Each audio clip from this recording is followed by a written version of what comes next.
Hey Photos subscribers. So I've introduced y'all to my outdoor studio before, and today is really windy, so I've got to cut my recording session short. But real quick, becoming a photographer in 2021, are there any unique challenges this year than there were previously? Not really. In fact, there are some greater opportunities for you this year than there have been in previous years.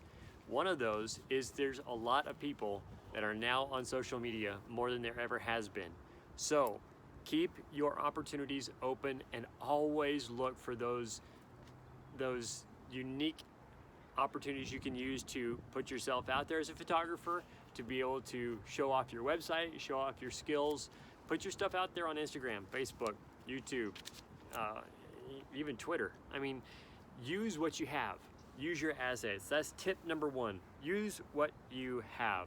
I've heard other people say, well, if you're going to do this full time, you need to have a year's worth of living saved up. It's not a bad idea, but don't put huge roadblocks in front of yourself either. If you've got some time and opportunity where you're earning other money outside of photography, do what you can. Keep that rolling. Push momentum on that one, but push real hard on starting up your photography. Do some stuff. There's a lot of small businesses around that really need help. So you have a network of people on your Facebook, Instagram, Twitter. If you have a YouTube channel, go and share that with small businesses. Hey, I've got some influence with some people here in the local area on these different platforms. If you want help, I will share your information, and anything that you can give, discounts or anything with my suggestion, I will share that to my audience, but I can help you with my photography in this way. Do some assistance out there, one small business helping another. Or you can go out and you can do some cold calling. Go to some businesses, some larger businesses, and suggest a portrait shoot for them. Don't let someone telling you no turn you off. Don't make that something that you let affect you negatively. It's okay. They just chose not to use you to do the photography of their headshots or whatever else is involved. It's not a put down of you personally. They just don't need headshots at that point, in their opinion. Maybe they need to change, and they need to look at their headshots again and realize, oh my goodness, it's been 10 years. It's a good idea every few years to have your headshots redone. Number two, keep your equipment simple. If you don't have your equipment readily accessible, prepared, and easy to set up, easy to tear down, easy to use, easy to capture, and keeping all of those portraits safe and secure, it's going to be really hard to be able to go back and get some of that stuff reshot and taken care of. Almost everything, even if it's something that you can restage, it's never going to be the same. I had to reshoot a lot of things in the professional studio where I worked, and sometimes it was hard to recreate something because I had already changed up how I was shooting, where I was shooting. The scene, it wasn't needing to recreate the whole look.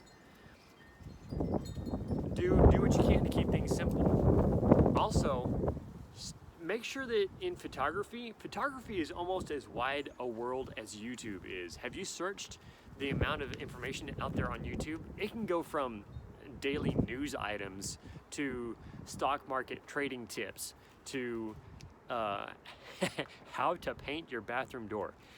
It's weird stuff sometimes out there as far as the breadth of information. You have a specific ability in photography.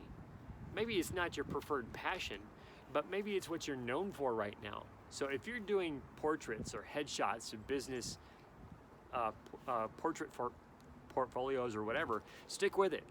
Do what you can to earn money through that, and then later transfer your niche over to what you do. If you have a lot of pictures you've already taken and you're not generating money from it, maybe you could do something to generate some money by putting it out there for stock websites. Use stock websites that put it out there on multiple sites and see what the commissions are before you put your information out there. And be sure, if your intellectual property on your photographs is a real concern to you, do some study into those websites and see if they take that intellectual property right because you upload it to their platform. There's a lot of stuff out there, but you can still use stock photography to generate some income while you're trying to get up on your feet with other things, or you're trying to pivot from portraits to something else. Don't hesitate to use what you have, which is kind of wrapped up in number 1, but this is item number 3, know your niche. Don't try and go reinvent yourself if that's not where you're getting your money from. Push forward on where you're getting your money, but figure out what you need to do, how you get there, and what needs to be done to get it built. Number 4, personal contact, like we talked about, is going to be huge. And it's not just going and making a phone call. It's also emailing, going to websites and using their contact form.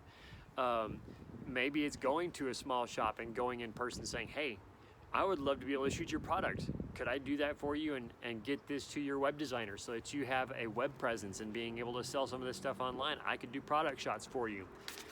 Do some offers and be able to upsell yourself. Know what you can do, know your talents.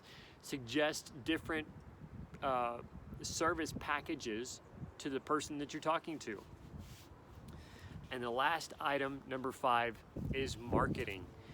Don't hesitate to use the headshots you have had or taken or other product items and share some of those photographs with the client you shot it for and say, hey, there are more items here of what we shot. Do you need any of these?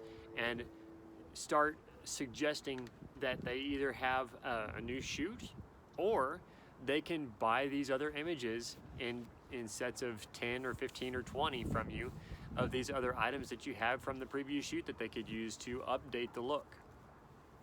You can also do other things with reaching out to companies or individuals on social media. YouTube is a great way to put out information on who you are, what you do, and kind of a behind the scenes look of how you do it. You could also put information out there on Facebook. You could put yourself out there on Facebook Marketplace. I mean, there's a lot of different, say, visual windows if you think about Facebook as a storefront window market shop. Part of that is don't undersell yourself. I did a shoot which had to be canceled because of weather, but I was scheduled and I was contracted for a shoot for 3 different locations of a high-end jewelry shop here in my area. And when they first heard my price per event, they kind of hesitated, thinking maybe I wasn't their photographer because I didn't ask for the price that they were expecting. So don't undersell yourself. Put yourself out there and ask for more than you would ordinarily. It's okay. If they think it's too high and they want you, they are going to try and barter you down. So don't undersell yourself. Don't agree to a shoot or an event, portrait session, if it's less than you need or would shoot otherwise. So use Instagram, use Twitter, use LinkedIn. Facebook is not the only social media out there. YouTube is another one. Twitter is a good one. I've seen a lot of professional photographers use Instagram to get some recognition. It's almost like a quick cult following, but I don't know Instagram as well as I know YouTube and Facebook. So do what you can, use what you have, and most of all, don't stress out over it. Nobody's going to want to bring in a worry wart into their corporate environment or into their home or their personal lives if you are worried about something. If you're an attractive personality, you're smiling, you're personable, that's going to go a long ways to helping that individual, whether it's a corporate decision or a personal decision, to say yes. Thank you so much for watching. Please subscribe, like the video, and leave a comment down in the bottom and let me know what you shoot. If you have any questions, leave those down there and we will do our best to answer them for you. Thank you so much.